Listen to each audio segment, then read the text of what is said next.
Muito que médio, senhoras e senhores, eu sou Felipe Noronha, este é o Eu Vim de Santos e sente comigo minha caneca do Esporte por Esporte com Armando Gomes para tomar um cafezinho nessa tarde de segunda-feira, quando vamos debater quem deve ser o titular do Santos na lateral esquerda, Souza ou Escobar?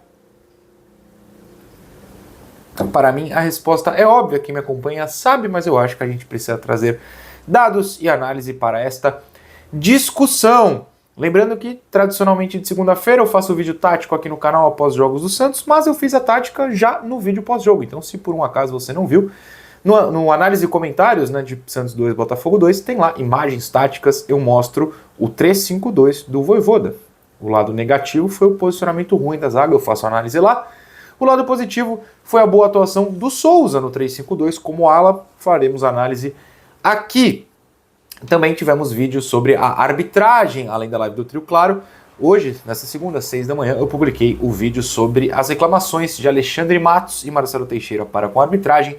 Na live do Trio, a gente trouxe a súmula, o juiz reclamando, acusando o Matos e o Teixeira de xingamentos e tal. Sei que é muito material, mas aqui a gente produz bastante, tenta sempre pontuar as coisas separadinhas para não ficar bagunça, então estejam informados caso tenham parado só neste vídeo. Neste vídeo falaremos de Souza e Escobar. A principal justificativa de quem pede o Souza como titular é a sua capacidade ofensiva. Estou incluído nesses, inclusive, alegando também que a participação defensiva não compromete o sistema do Santos. Eu penso assim. Do outro lado, eu não acho que estejam errados, tá? Só quero pontuar isso. Quem quer o Escobar como titular valoriza muito a defesa do Escobar, em muitos casos a raça, a vontade do jogador argentino. De novo, concordo. Acima de tudo, eu acho que nós temos que lembrar que um elenco se faz com mais de 11 jogadores.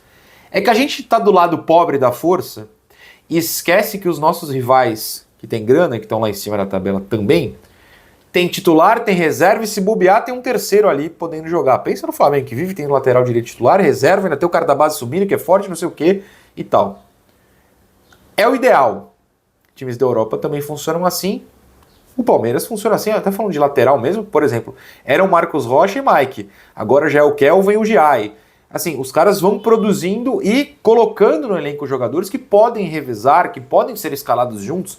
Não necessariamente você tem que pensar sempre, esse é o titular, que se dane o outro. Não é assim que tem que funcionar. Mas como nós somos mais pobrinhos, a gente se acostumou. Se tem um bom, meu amigo, explora esse aí ao máximo, o outro é ruim. Não precisa ser assim. E eu acho que, por mais que Souza mais Escobar no momento não é uma dupla que vá sozinha nos levar ao título brasileiro, não vai. Mas é uma dupla interessante de se ter. Só que eu acho que hoje o Escobar é o titular e o Souza é usado em momentos específicos, tipo foi jogar no 3-5-2 contra o Botafogo, ou entrar no segundo tempo de um jogo em que o Santos está desesperado, como foi contra o Vitória, também contra o Ceará. Momentos, inclusive, que ele produziu mais do que o Escobar imediatamente. No primeiro lance, nos dois jogos, tanto contra o Ceará quanto o Vitória, o Souza já estava na área produzindo algo interessante. Eu acho que tem que ser invertido. O Souza o titular, para que a gente tenha uma produção ofensiva melhor, inclusive porque o lado esquerdo do Santos sofre bastante no ataque. Na verdade, o ataque todo sofre, né? A finalização é um negócio que a gente não tem. Em situações específicas, você coloca o Escobar. Seja por cansaço, como foi no jogo contra o Botafogo, ou por suspensão, como será contra o Fortaleza, ou, se abriu 2-0, 1-0, não sei, precisa defender, a zaga não tá no grande dia, aí você coloca o Escobar. Minha defesa é que isso seja invertido. Numericamente, o Souza tem muito menos tempo de jogo no Brasileiro. O Escobar tem 1.854 minutos contra 1.001 minutos. Meu olho está fechando, obrigado. 1.001 minutos do Escobar, do Souza. Ou seja, o Escobar tem basicamente o dobro de minutos do Souza. E nos números brutos, o Escobar não produziu mais, nem ofensivamente nem defensivamente. E na média, o Souza não fica devendo em nenhum ponto. Então eu vou começar com os números aqui. Gols, 1-0 para o Souza. Assistências, 2-0 para o Souza. Ainda teve o pênalti sofrido contra o Botafogo. O Escobar não teve pênaltis sofridos no campeonato. Passes certos, 83% para o Souza, 84% para o Escobar. Passes no próprio campo, 84% contra 84%. Estão empatados. Passes no terço final, o momento em que o Souza inclusive se destaca. 70% do Souza, que arrisca mais cruzamentos, por exemplo, mais passes incisivos, 76% do Escobar, que faz um jogo mais controlado, mais buscando passe para o Guilherme, para o Barreal ou o Roleiser, ou quando joga o Neymar. Então, porcentagem, ele tá ali. Não é como se ele estivesse perdendo a bola, fosse um desastre em termos de perder a bola. Ele produz menos, mas aí é uma análise que a gente chega daqui a pouco. Numericamente tá aí, tá igual. Passes longos, 33% para o Souza, 39% para o Escobar. Finalizações por jogo, Souza chuta um pouquinho mais, 0,8 contra meio chute por jogo, né? Finalizações dentro da área, o Souza em muito menos minutos, chegou 6 vezes finalizando dentro da área e fez um gol, que é o gol recente, contra 0 em 5 chutes do Escobar. Fora da área, 0,6, 0,8, similares. Dribles, 1 por jogo, com 62% de aproveitamento do Souza, contra 0,7 por jogo, 53% do Escobar. O Souza é um pouquinho superior nesse quesito. Duelos pelo chão, divididas, 58% para o Souza, 62% para o Escobar, empate técnico novamente. Duelos aéreos, aí é o primeiro quesito defensivo que o Souza tem uma vantagem realmente grande, 55%, ou seja, mais ganha do que perde, contra 37% do Escobar. Isso é importante a gente notar, porque se o Escobar é conhecido pela defesa, tem que ser pelo alto também, e pelo alto ele é um fator, é um setor em que ele falha muito, é um fator que adversários exploram. Vamos pensar na Série B, o Novo Horizontino faz um gol na Vila, jogando nas costas do Escobar, o jogador, no fim do jogo, fala, o técnico avisou que o Escobar era ruim nisso, eles fazem o gol esse ano, tivemos contra o Ceará, outro jogo recente agora também, lances assim, o Escobar falha nesse quesito. Você pode alegar, se você prefere o Escobar, o Souza contra o Vasco. Perda de posse, 9,4 por jogo a 9,5 por jogo, mesma coisa. Desarmes, aí sim, ó, 1,8 do Souza, 3 do Escobar, que é realmente superior no quesito. Interceptações, 0,7, 1,4. Interceptação, tá, rola um passe, se posiciona para cortar. Roubos no ataque, 0,1, 0,2. Pouco de ambos. Se bem que contra o Botafogo, o Souza teve uma, muito, e que não conta porque ele força o erro do cara e quem rouba a bola, acho que é o Barreal. Roubos de bola em si, 2,6 do Souza, 4 por jogo do Escobar, que joga mais minutos, tá ali mais ou menos igual. Cortes, 2,4 Souza, 3,2 Escobar, de novo, minutagem um pouquinho superior, um pouquinho número maior também. Bloqueios de chute, 0,4 a 0,3, vantagem para o Souza, mas também irrelevante. Erros que causaram gol do adversário, nenhum do Souza até aqui. Isso tudo segundo o SofaScore, esqueci de falar. 1 para o Escobar e que não conta o erro do pênalti contra o Grêmio. Do gol anulado contra o Grêmio. Que o Escobar perde a bola, não tampa o buraco atrás, dá um carrinho todo errado, o brasão falha e tudo mais, mas anulam porque toca na mão do cara do Grêmio. E aí, a última estatística, eu separei os minutos, 1854 a 1001 para o Escobar.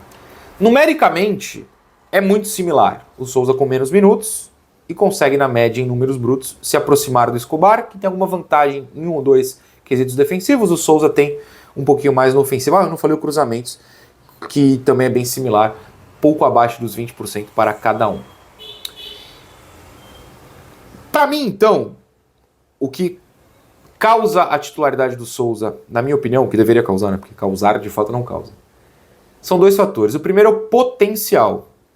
O Souza hoje pode evoluir. O Souza não é um jogador formado. O Souza tem 19 anos e é dono de incrível habilidade, capacidade técnica, bons passes, bons cruzamentos. Muitas vezes não são aproveitados, porque basicamente o nosso ataque é muito ruim. Tem o chute, tem drible, ele tem a técnica. Vamos pensar no pênalti sofrido contra o Botafogo. O Escobar não tem aquele arranque para a linha de fundo e a pisada na bola para levar o carrinho. O Escobar não faz isso. Nem é demérito em si, ele não faz. O Souza faz. É um jogador que faz tudo isso e ainda pode melhorar, porque tem 19 anos. E se já faz tudo isso aos 19, pode melhorar. Pode não melhorar também, mas ele tem esse potencial. O Escobar é isso. O Escobar é um cara de 28 anos que surgiu no Colón da Argentina, foi vendido para o Ibiza, de alguma divisão inferior espanhola, que é ali o topo que ele vai conseguir. Foi para o Fortaleza, não era firme o titular, com o próprio Vojvoda, inclusive.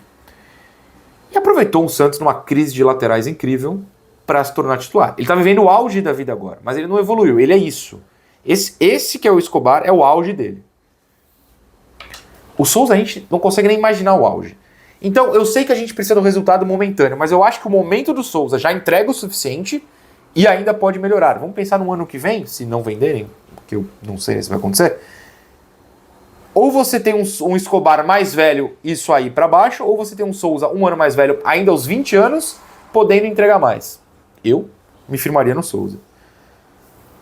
O outro fator é o ataque. Eu acho que o Vojvoda, se não consertou 100% a defesa, que falha contra o Botafogo inclusive, melhorou muito. Eu já trouxe vídeos aqui mostrando os dados. O Santos tem, em sua maioria dos jogos, que menos sofreu chute ao gol, as partidas contra o Vojvoda. Até 2 jogos atrás era 5 dos 6. Agora pode até ter melhorado. O Souza não compromete tanto na defesa, acho que os números estão provando isso.